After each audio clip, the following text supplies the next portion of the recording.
Meu avô fez umas arrozeirinhas quando veio, uma área de arrozeira, e começou a plantar arroz. Meu pai seguiu e eu também segui esse caminho. Era batido à mão, né? Ou com cavalo. Colocava dentro da sala e os cavalos iam sapateando e debulhando o arroz. Ou senão tinha que debulhar em cima de fazer uma tarimba assim, ia batendo em cima e ia debulhando o arroz. Eu comecei com o pai a cortar arroz a ferrinho, né? Daí depois o meu serviço foi ajudar o pai a puxar enfeixe pro rancho. Com a zorra ou com a carroça, né? Naquele tempo a gente não tinha nada, era assim antigamente, né? Só cavalo, né? E daí botava no rancho e batia à noite, até meia-noite ficava batendo na trilhadeira. Tinha lá uns 10 a 15 empregados durante a colheita, uns 30 dias. Imagina o trabalho, mão de obra para a esposa fazer almoço, etc. E daqui colher, né? Era a mão e tirar na trilhadeira, mas a gente dava o jeito. A gente cortava arroz com a foicinha. Peguei uns anos dessa época ainda. Daí dava aquelas semanadas de chuva, meu Deus, era muito dificultoso. Depois ele comprou daquelas colheitadeiras, aquelas pica-pau, aquelas maquininhas pequenas. Daí já melhorou. Daí era tudo ensacado, né? Daí ela espalhava aqueles sacos na arrozeira, vinham com jirico, nós tínhamos jirico juntando aquilo e levando para o rancho. Se contar, talvez para alguns hoje que não conhecem, eles vão dizer, mas isso foi mesmo, talvez assim? É verdade. Isso aqui não tinha arrozeiras feitas, então a gente foi fazendo abraço. Se hoje o meu pai estivesse vivo, ele ia ficar abismado ver o que hoje é, né? Primeiro eu alisava a arrozeira, amarrava um pedaço de postão qualquer atrás da rotativa tomada. Depois inventaram um tal de zorrão para engatar no microtrator atrás. A gente daí alisava assim, no toque embarcado em cima. Isso já era uma evolução, não é verdade?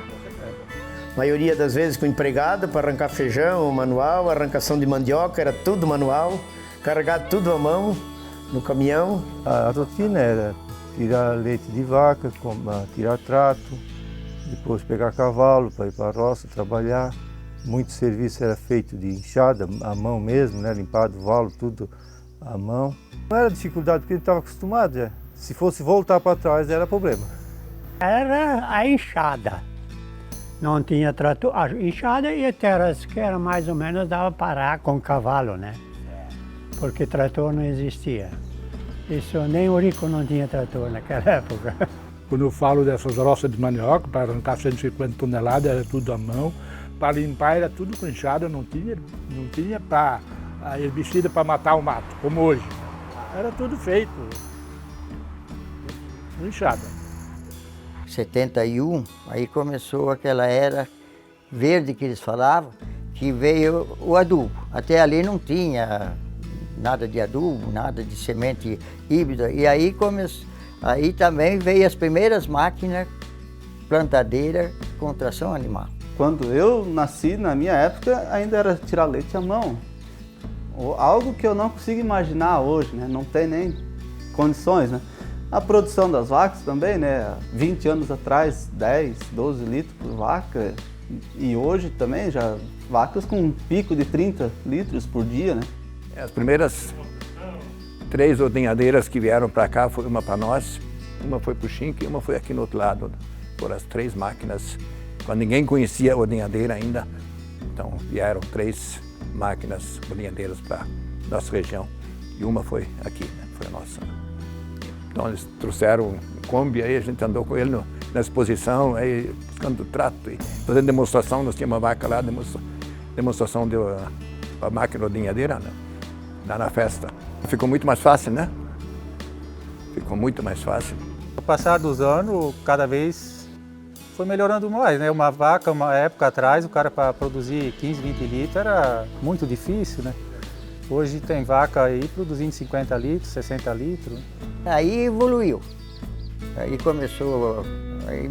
comecei a comprar trator e daí comprei uma máquina que eu, quando casei, eu jamais imaginava que um dia nós podíamos ter um trator, porque isso era coisa para firmas. Na época, só as firmas que tinha fecloria, que tinha trator. Era tudo mais manual, tudo mais pesado, porque a mulher tanto tem que cuidar na casa como ajudar o marido. Eu sempre ajudei em tudo, e agora é bem diferente. Agora os filhos, principalmente os filhos que estão levando a vida para frente. A Cravil sempre fez coisas boas para o agricultor. Os agrônomos que instruíam, você adubar a terra, mandava analisar tudo isso aí, que de primeiro era só não jogava ali, desce o que desce, né? Quando colhia 80 sacos por hectare, era muito arroz. Hoje teria colhendo mais de 200, né? A Cravil, não sei em que ano certo, que ela começou a desenvolver a semente. Junto, aí ela começou a produzir semente com os produtores. E aí foi crescendo. Tivemos assim uma variedade assim excelente e qualidade, sempre com qualidade. Os arroz e pagres, eles têm uma coisa quando são lançados, que eles são bons para o produtor, bom para a indústria e bom na mesa. A gente saiu então de uma produção de 5 mil sacos para uma produção de 100 mil sacos de sementes. Sim, foi um salto muito grande. Exportamos inclusive para alguns países vizinhos aí, como Bolívia e Paraguai. Alguns eventos a gente conseguiu fazer a nível nacional, trazendo, por exemplo, a primeira abertura da colheita do arroz para a região do Alto Vale do Itajaí, que foi um sucesso extraordinário. E a partir desse ano, então, a gente pôde mostrar o potencial de semente de arroz produzida pela Cravil, na região do Vale do Itajaí, né? E principalmente dando destaque no Alto Vale do Itajaí, que é uma região que sempre se destacou em termos de produtividade. Atualmente, a Cravil produz na unidade industrial de Pouso Redondo 170 mil fardos de arroz parbolizado por mês e de 30 a 40 mil fardos de arroz branco por mês também.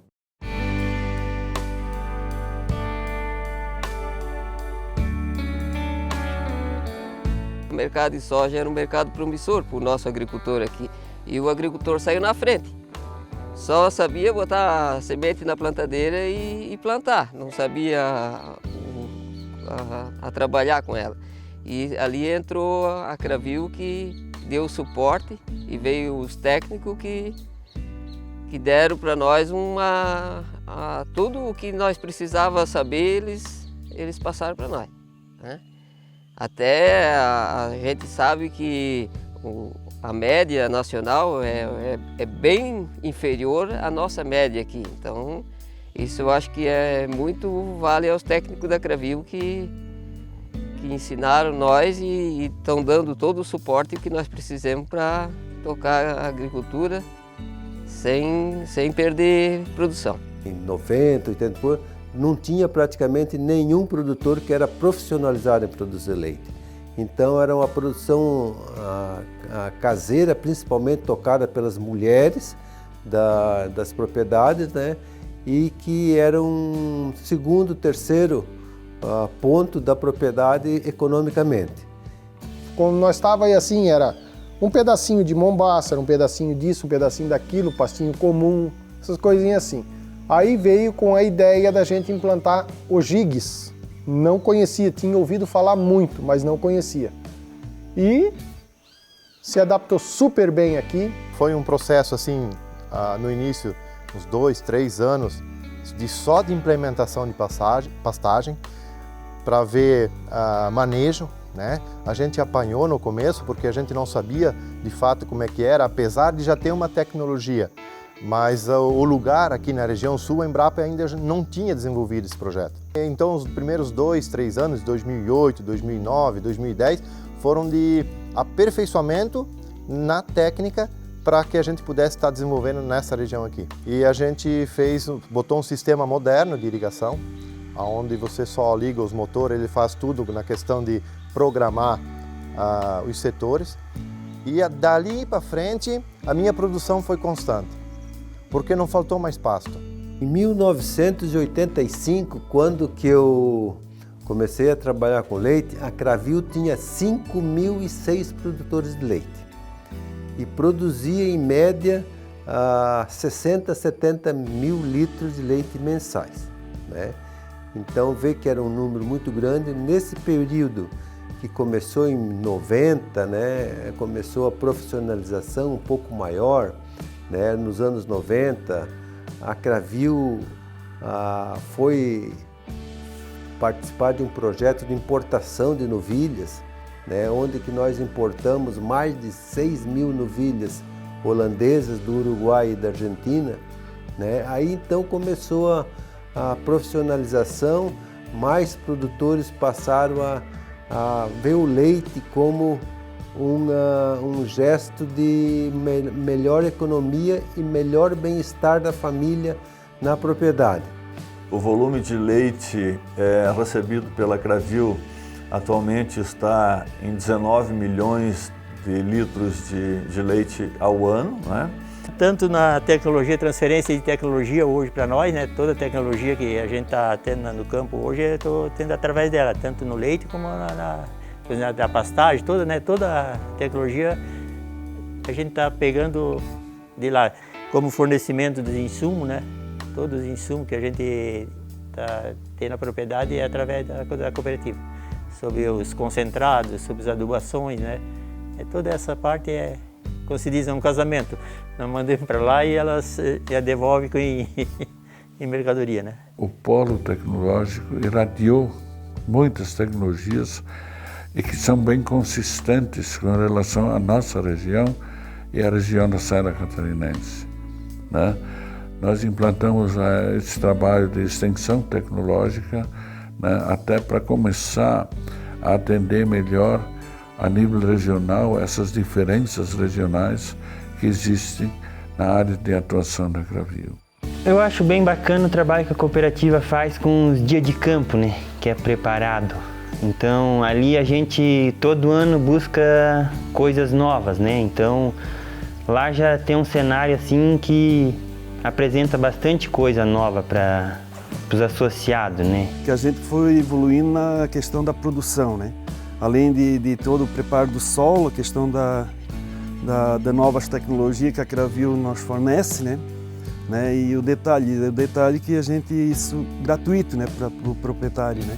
Muitas vezes o agricultor não sabe aproveitar o potencial que a cooperativa nos oferece, né? Olha, a tecnologia que vai surpreender nós no futuro, porque há 20 anos atrás eu não imaginava a nossa produção de hoje. Isso eu acho muito importante, conhecimento.